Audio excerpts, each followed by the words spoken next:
28절부터 32절.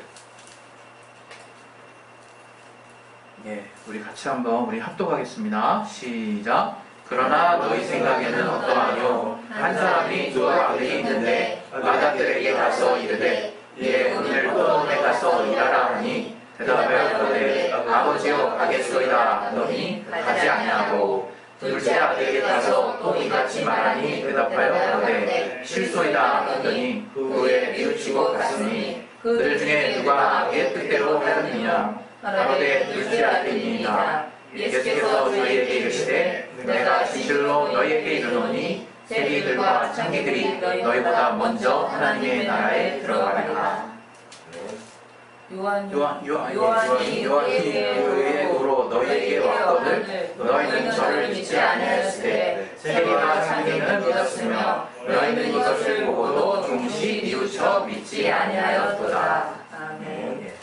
다 같이 예, 우리 시간에 기도하겠습니다. 기도하실 때 하나님이 말씀 통해서 내 영혼에 하나님 주시는 그 말씀을 깨달을 수 있도록 듣고 순종할 수 있도록 하나님 도와달라고 우리 기도하겠습니다.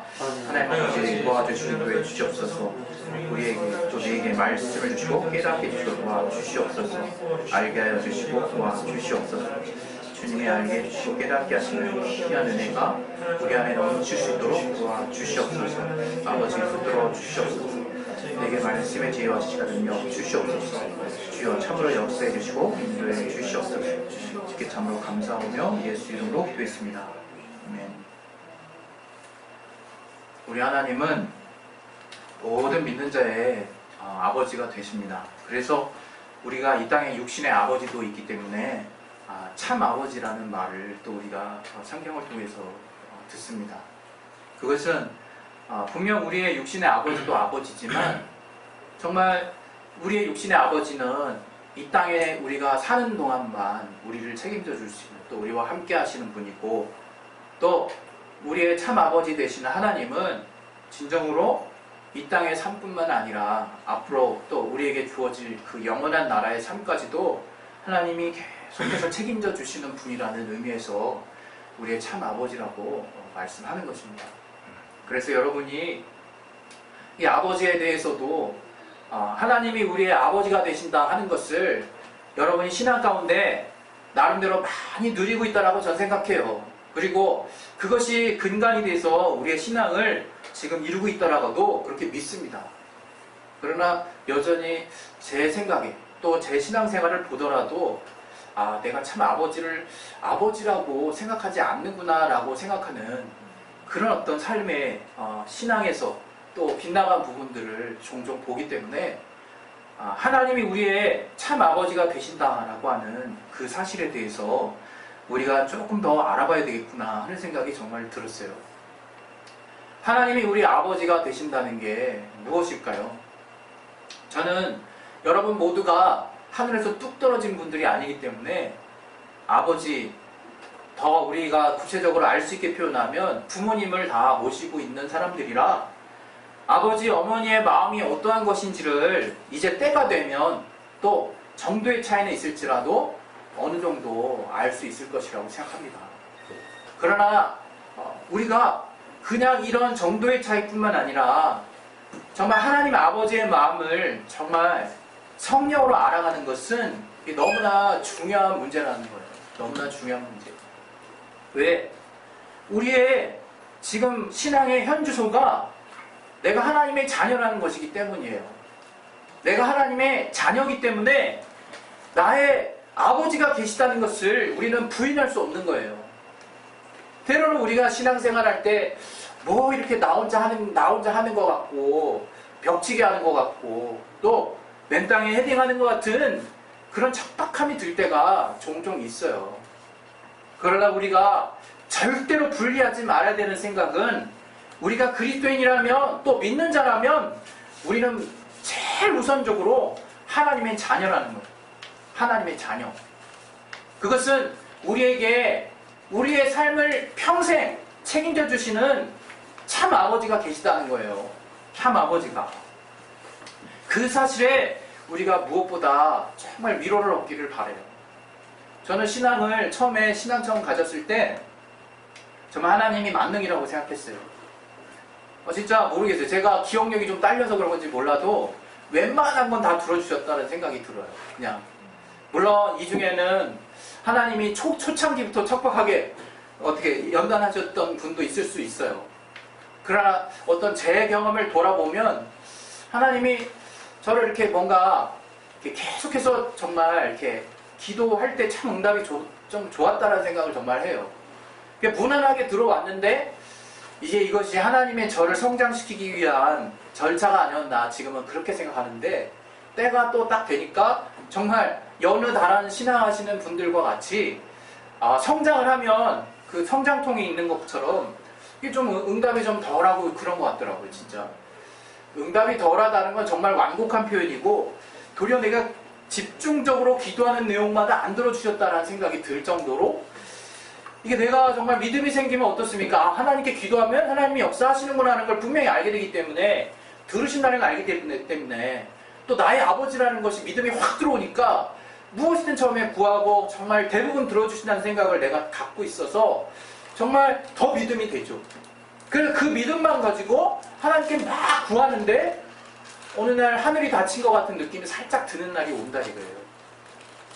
우리는 그것을 연단이라고 표현하고 성장이라고 표현하고, 또 하나님이 그분의 뜻을 따라 우리에게 들어주시는 때가 됐다고 표현하지만, 그럼에도 불구하고 우리 모든 자들은 참 힘든 시간을 보내는 거예요. 너무 이해가 안 되죠. 왜 이전까지 잘 들어주시다가 갑자기 내 기도에 뭐가 바뀌었길래 이렇게 갑자기 안 들어주시는 것 같은 상황이 연출되고 있나? 근데 정말 제 안에는 제일 많은 건 진짜 퀘스천 마크예요. 정말 큰 퀘스천 마크예요. 왜 그러지? 근데 여러분, 그 시간에 하나님을 깊이 만날 수 있는 시간이 열렸다는 것을 우리는 알아야 돼요. 바로 그 시간에 사방이 막히고 아무런 응답이 보여지지 않는 것 같은 바로 그 시간에 우리는 하나님이 나의 아버지 되심을 알게 되는 순간이에요. 저는 여러 가지 제 나름대로 신앙의 위기가 있었고, 또 정말 하늘에 벽치기 하는 것 같은 답답함이 있었지만, 이거 하나는 부인할 수 없겠더라고. 어쨌든 내가 하나님의 자녀라는 거, 그리고 하나님이 살아계신다는 거, 그거는 아무리 내가 정말 상태가 안 좋아도 부인이 안 되는 거예요. 정말 힘든 마음으로 그 두 가지만 붙들고 가는 거죠. 그 두 가지만 붙들고 그 어려운 그 터널 같은 시간들을 이제 지나는 거예요. 근데 참 신기한 거는, 하나님이 내가 하나님을 향해서 내 마음을 막으면 사람들을 통해서 역사하세요. 환경을 통해서 역사하세요. 그것이 하나님이 하신 말씀이라는 걸 반드시 언젠가는 깨닫게 하세요. 우리에게는 우리가 마음을 닫는다고 하나님이 우리에게 정말 역사하지 않으시는 게 아니에요. 하나님은 어떻게든 우리가 하나님의 자녀가 됐다면 책임지시는 분이에요. 반드시 책임지세요. 우리의 삶이 정말 메뚜기같이 들쑥날쑥 이것처럼 뛸 뿐이요, 또 저 멀리 천리암같이도 볼 수 없는 한계가 있기 때문에 하나님이 우리를 얼마나 사랑하시는지 잘 깨닫지 못하는 순간이 있을 뿐이라 이거예요. 순간이. 그러나 역시 하나님은 나의 아버지 되신다 이거예요. 역시 하나님. 지금 제가 개척을 하면서 알게 된 귀한 어떤 목회 경험이 하나 있어요. 그게 뭐냐면, 저는 항상 이렇게 자를 대고 과거부터 지금까지 긋는 그런 어떤 연습을 가끔씩 해요. 그게 개척한 이후에 생긴 습관이에요. 제가 뭔가 삶이 어려워질 때는 그냥 처음으로 돌아가. 개척 처음에 하나님 부르실 대로 돌아가서 지금까지 선을 그어요. 그러면 교회가 예를 들어 더 안 좋아질 수도 있어. 그것이 아니라 나를 본다, 이거 나를 보면 분명히 하나님이 나를 이끌어 가신다라는 확신이 들어요. 아, 하나님이 이렇게 인도해 가시는 거구나. 나는 정말 지지부진하다고 느꼈는데 나는 정말 1mm나 갔을까? 내 믿음이 후퇴한 건 아닐까라고, 나의 행함 때문에, 나의 부족한, 여전히 변하지 않는 나의 속성 때문에 답답해하고 있지만, 그런 정말 답답한 나를 끌어당기시는 그 힘이 있다는 것을 인정할 수밖에 없다. 나를 끌어당기시는구나. 그러기 위해서는 여러분, 우리가 하나님이 우리의 아버지 되신다는 것을 절대로 여러분이 삶 가운데서 내려놓으시면 안 돼요. 우리는 탕자의 비유를 알고 있어요. 탕자의 비유. 우리 말씀 하나 잠깐 볼 텐데, 우리 탕자. 우리 누가복음 한번 보겠습니다. 15장. 누가복음 15장. 15장 18절. 19절.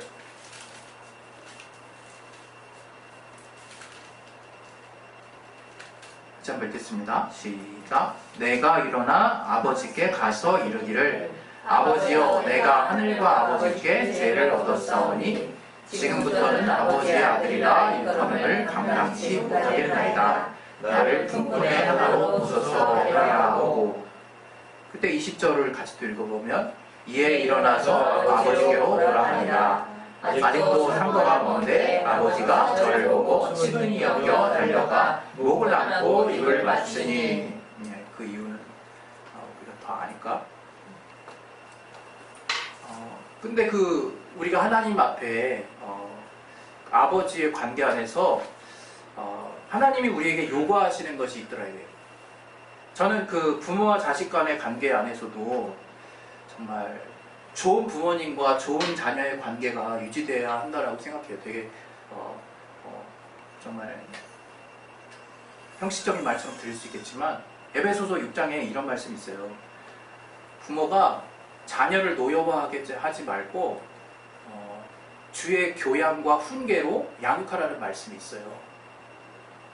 그러니까 부모도 자녀를 노여워하게 할 수 있다는 것에 대해서 경고하고 있는 거죠. 정말 좋은 부모의 예를 지금 말하고 있는 거예요.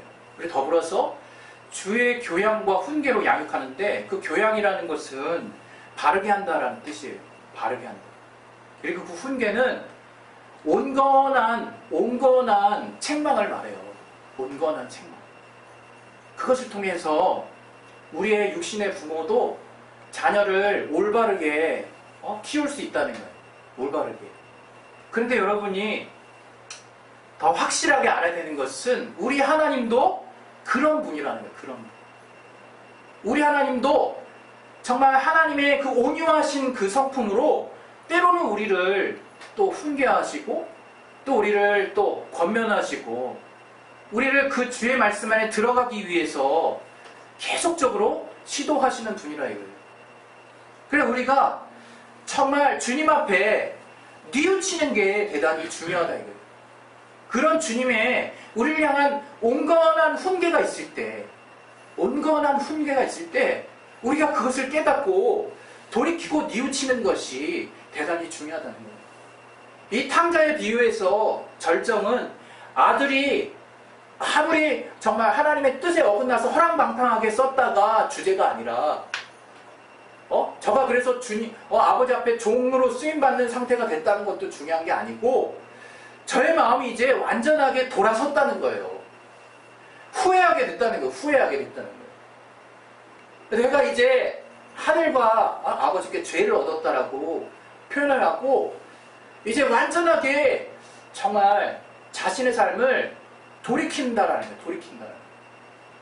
저는 이 아버지와 아들의 관계 속에서 이 정말 좋은 아버지가 우리에게 정말 온건한 훈계를 우리에게 해줄 수 있는 분이라고 생각하는데 우리 하나님도 그러한 분이라는 생각을 많이 했어요. 제가 어려울 때 정말 온통 남탓만 하고 싶을 때 하나님은 저를 보듬어 주시기도 했지만 훈계를 많이 하셨어요. 형태가 생각해봐라. 너 정말 그렇게 생각하니라고 제 깊숙한 신앙 양심에 하나님이 두드려 주셨다 이거예요. 제 깊은 신앙 양심은 거짓말할 수 없었다 이거예요. 저는 그렇게 두드려 주시는 아버지의 그때그때마다의 음성을 정말 잊을 수가 없어요.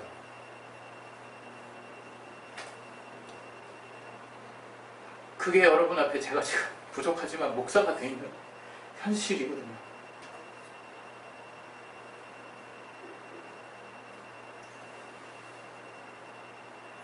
뉘우치는 게 너무 중요하다는 걸 알았어요. 오늘 본문에 죄송합니다. 하나님이 우리에게 주시는 말씀은 첫째 아들과 둘째 아들의 비유를 통해서 너희가 무슨 차이를 보느냐 하는 것을 우리에게 질문하시는 거예요. 어떤 차이가 있느냐? 첫째 아들과 둘째 아들이 어떤 차이가 있느냐? 포도원에 가서 일 좀 해라 라고 두 아들에게 부탁했을 때 첫째 아들은 네 하고 안 했대요. 근데 둘째 아들은 싫어요. 그러다가 나중에 뉘우치고 돌아가서 순종했다는 얘기를 해요. 그러면서 그것을 주님께서 뭐에 비유하시냐면 천국에 먼저 들어가는 자로 비유를 해요. 바리새인들은 바로 이 첫째 아들과 같고 세리와 창기들은 비록 세상에서 주님이 원하시지 않는 삶의 모습을 취하고 있었지만 저들이 뉘우침으로 너희들보다 먼저 천국에 들어가게 되리라 라고 하는 얘기를 우리에게 들려주세요. 저는 우리 인간의 삶이라는 것이 실수의 연속이라고 생각해요. 단 하루도 완전한 삶이 없어요. 단 하루도 마음에 드는 날이 없어요. 솔직히 따져보면. 내가 뭔가를 이루면 그만큼 난 뺏겨요. 그게 인간의 불완전함이에요. 내가 무엇을 위해서 시간을 투자하면 그만큼 투자되지 못한 부분 때문에 나는 골치 아프게 소거리를 하게 돼 있어요. 그거는 기본적으로 우리가 완전하지 못하다는 거예요.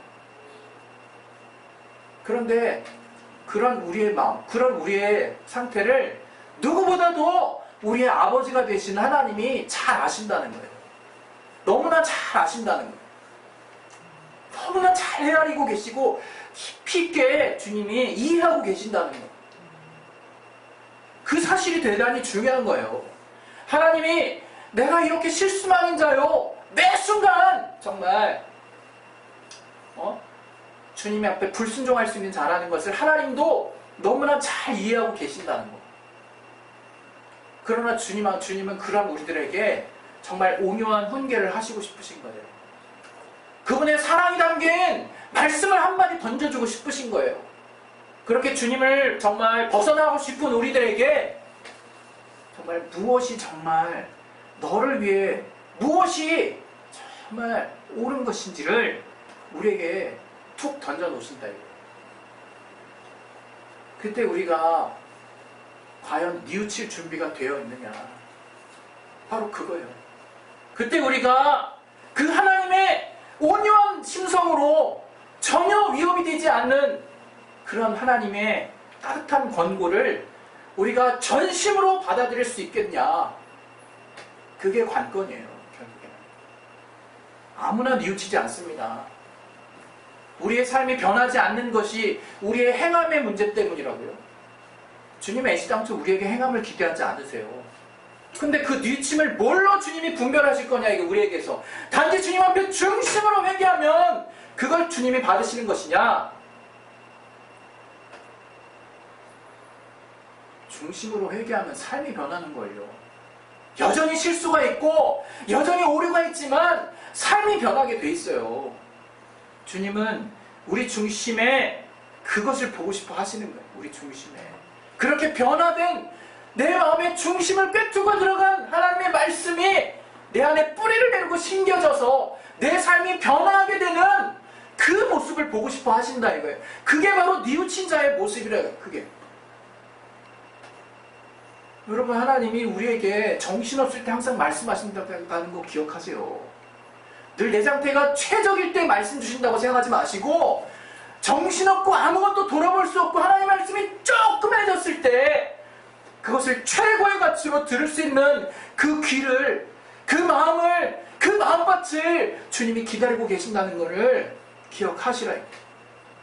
상태 좋을 때는 누구나 다 말씀 잘 듣습니다.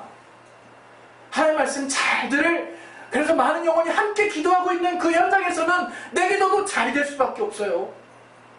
그러나 척박할 때, 정말 내 주변이 척박하게 돌아갈 때 과연 하나님이 내게 그 영으로 하신 말씀, 영원한 가치를 두고 하시는 말씀에 내가 들을 수 있는 그 힘이 있을 때 뉘우칠 수도 있는 거예요.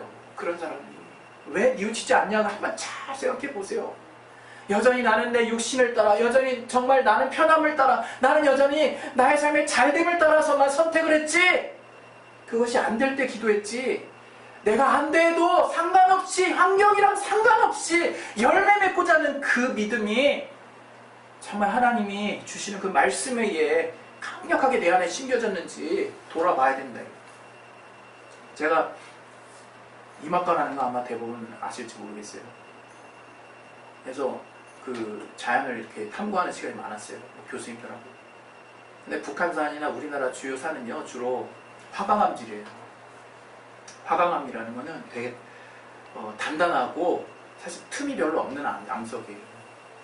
근데 더 신기한 거는 그 화강암질 암석에 소나무가 열려있는 거예요. 소나무가 자라고 있는 게, 그게 더 신기한 거예요.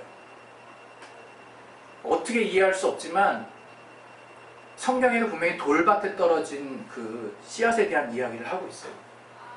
그러나 그 돌밭에 떨어졌다는 것은 바로 뿌리를 내리기 어려운 환경이기 때문에 시험이 들 때 돌아서는 자라고 표현하고 있어요.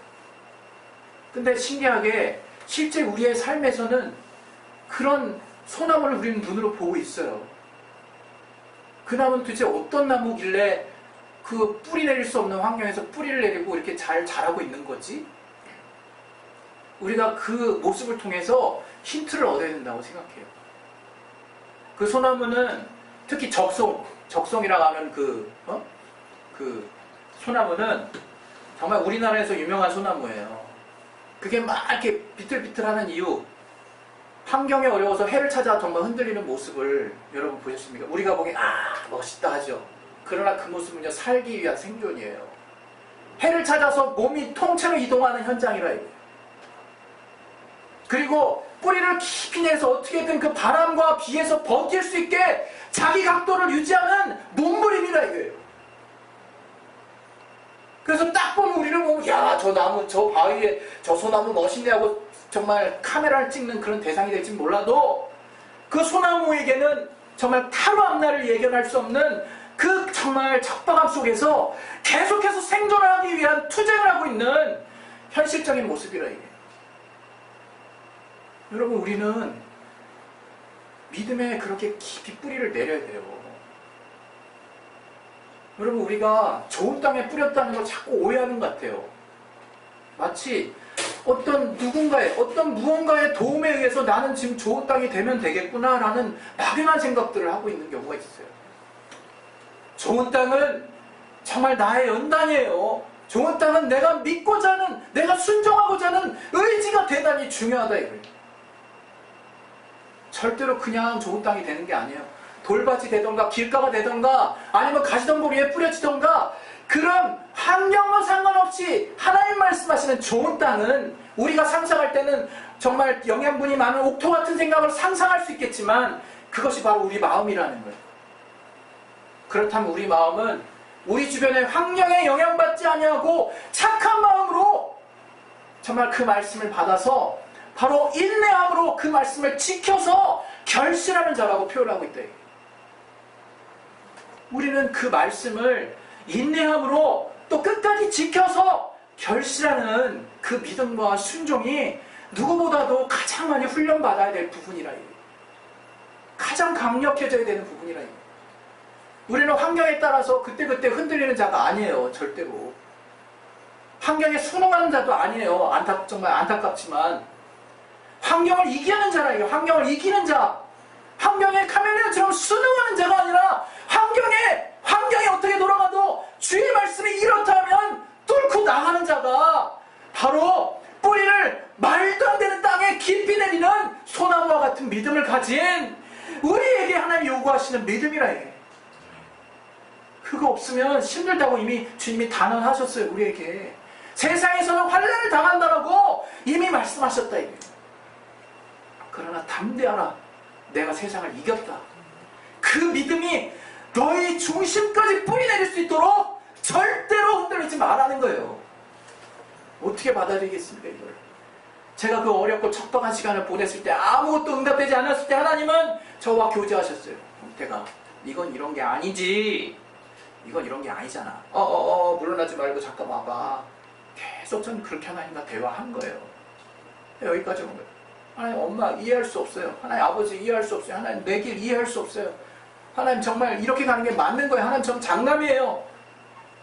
하나님 이 목회 길 내가 다 포기할 수는 없지 않냐고. 저는 사소한 거 하나하나 다 하나님께 물어봤다 이거예요. 그때마다 온유한 심령으로 저에게 말씀해 주셨다 이거예요. 뭐가 더 옳은지 나로 직접 판단할 수 있게 하나님 말씀을 내 안에 그 아버지의 관계 안에서 온유하게 던져주셨다 이거예요. 저는 그래서 하나님이 나의 아버지예요. 언제나 어느 때든지 내가 그런 고민을 하나님께 토로했을 때 비록 눈앞에 보이는 게 없어도 하나님이 분명한 길을 나와 상담해 주시고 내게 말씀해 주셨기 때문에 나는 그 말씀을 따르고 지금까지 지금 온 거예요. 여러분, 저와 여러분 정말 우리가 결코 쉽지 않은 삶을 살고 있다는 거 우리는 잘 알고 있습니다. 그러나 한 가지, 오늘 또 이 본문과 관련해서 저와 여러분이 분명하게 붙잡고 나아갔으면 좋겠는 거, 그것은 그냥 말씀을 끝까지 지키자 이런 것이 아니에요. 하나님 우리에게 주신 말씀은 아버지와 아들의 특별한 관계 안에서 우리에게 사랑으로 전해지는, 우리에게 영원히 유효한, 정말 우리에게 주시는 생명의 말씀이라는 것을 여러분 그 관계 안에서 찾으셨으면 좋겠어요. 그 아버지라는 관계 안에서 더 믿음이 자라나셨으면 좋겠어요. 그 말씀을 여러분 안에 자라나지 않으시면 여러분의 삶은 여전히 힘들 거예요. 그건 어쩔 수 없는 거예요. 왜? 믿음은 세상하고 정반대로 가라고 말하고 있으니까. 절대로 여러분 쉽지 않습니다. 그걸 우리 이기기 위해서는 마치 이 땅에 샘플로 보여진 소나무처럼 주님과의 신앙의 깊은 뿌리가 여러분 앞에 내리는 수밖에 없어요. 우리 같이 말씀 하나 보고 오늘 이제 기도할 텐데요. 우리 골로새서 2장 우리 6절 7절 같이 한번 읽겠습니다. 시작. 그러므로 너희가 그리스도 예수를 주로 받았으니 그 안에서 행하되 그 안에 뿌리를 박으며 세움을 입어 교훈을 받은 대로 믿음에 굳게 서서 감사함을 넘치게 하라. 예, 마지막에 여러분께 드리고 싶은 말씀이, 정말 믿음에 굳게 선다면 여러분의 환경과 상관없이 하나님의 생명의 말씀, 승리의 말씀, 응답의 말씀이 여러분에게 계속 영향을 미칠 수 있게 됨으로 말미암아 감사가 끊어지지 않는 삶을 살게 될 겁니다. 정말 그 감사는 결국 실상으로 여러분에게 다가올 것이고, 그것을 믿는 자들이 우리 그리스도인들이에요. 하나도 우리는 그래서 저 척박한 IS가 정말 목숨을 정말 담보로 우리를 어렵게 하는 그 환경에 안 갔다고 해서 내 순교의 믿음이 별 볼일 없는 것도 아니고, 지금 이런 정말 풍족한 삶에서 사는데도 이 세상과 담쌓듯이 뭔가 믿음으로 해결하려고 하는 우리의 믿음을 하나님이 좋게 보셔서 우리가 계속 순교하는 마음으로 살 수 있는 그 정말 동력을 공급받는 그러한 자들이 바로 그리스도인들이라는 것을 잊지 말으시기 바랍니다. 우리 시간에 정말 주님 앞에 기도하실 텐데요. 정말 우리 앞에 있는 현실을 보지 마시고 하나님의 그 현실을 어떻게 진단하시고 어떻게 말씀하시는지를 들을 수 있도록, 나의 아버지 되시는, 나의 참 아버지 되시는, 이 땅의 삶뿐만 아니라 영원한 삶을 책임져 주시는 하나님 아버지와 교제하셔서 참 하나님 아버지로부터 생명의 말씀을 내가 더 단단히 붙들고 나아갈 수 있는 그런 믿음 있는 자, 또 승리할 수 있는 자가 될 수 있도록 하나님이 나를 정말 도와주시고 역사해달라고 이 시간에 우리 예수여 한번 하시고 기도하겠습니다. 예수여, 하나님 도와주시옵소서. 아버지 역사에